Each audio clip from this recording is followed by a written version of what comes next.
اور پروگرام کے اس سیگمنٹ میں ہم بات کریں گے ذی‌الحج کے بابرکت دنوں میں یوم عرفہ۔ یوم عرفہ ایک ایسی عظیم ساتھ لے کر آتا ہے جو رحمت، مغفرت اور قرب الہی کا ہمیں حسین پیغام دیتی ہے۔ یہ وہ دن ہے جسے اللہ تعالیٰ نے امت مسلمہ کے لیے بے شمار فضائل اور برکتوں کا ذریعہ بنایا، اور اسی مقدس موقع پر قربانی جیسا جو عظیم فریضہ ہوتا ہے، عبادت ہوتا ہے، جذبہ ہوتا ہے، مسلمانوں کے دلوں میں تازہ ہو جاتا ہے۔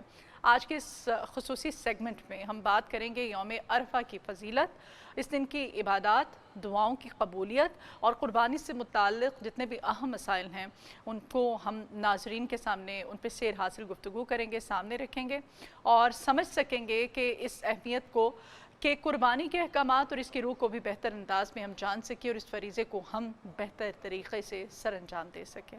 تو اسی لیے آج ہم نے خاص طور پہ اپنی مارننگ شو میں انوائٹ کیا ہے مفتی فداء الرحمان صاحب، آج ہمارے ساتھ ہیں۔ السلام علیکم۔ وعلیکم السلام ورحمۃ اللہ وبرکاتہ۔ اللہ کا شکر الحمدللہ۔ اچھا جی مفتی صاحب، یوم عرفہ اسلام میں اس کی کیا فضیلت اور اہمیت بیان کی گئی ہے؟ بسم اللہ الرحمن الرحیم۔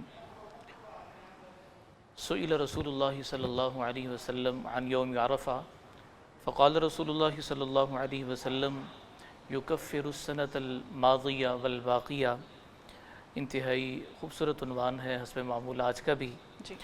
نبی علیہ الصلوۃ والتسلیم سے سوال کیا گیا کہ یوم عرفہ کے بارے میں آپ ارشاد فرمائیے، تو آقا کریم صلی اللہ تعالیٰ علیہ وسلم نے فرمایا کہ عرفہ کا یہ روزہ گزشتہ برس اس کے جو صغیرہ گناہ ہیں وہ بھی معاف کرنے کا سبب ہے، اور آئندہ کے حوالے سے بھی، یعنی مستقبل کا جو سال آ رہا ہے اس کے بھی گناہ، اور جو سال گزر چکا ہے اس کے بھی صغیرہ گناہوں کی معافی کا سبب ہے۔ سبحان اللہ، سبحان اللہ۔ اور قرآن مجید برہان رشید سورہ بروج میں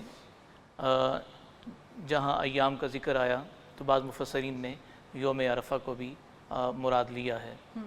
اور اس دن میں حجاج اکرام میدان عرفات میں وہاں جمع ہوتے ہیں، اور وقوف عرفہ یہ حج کے فرائض میں سے ایک اہم فرض ہے۔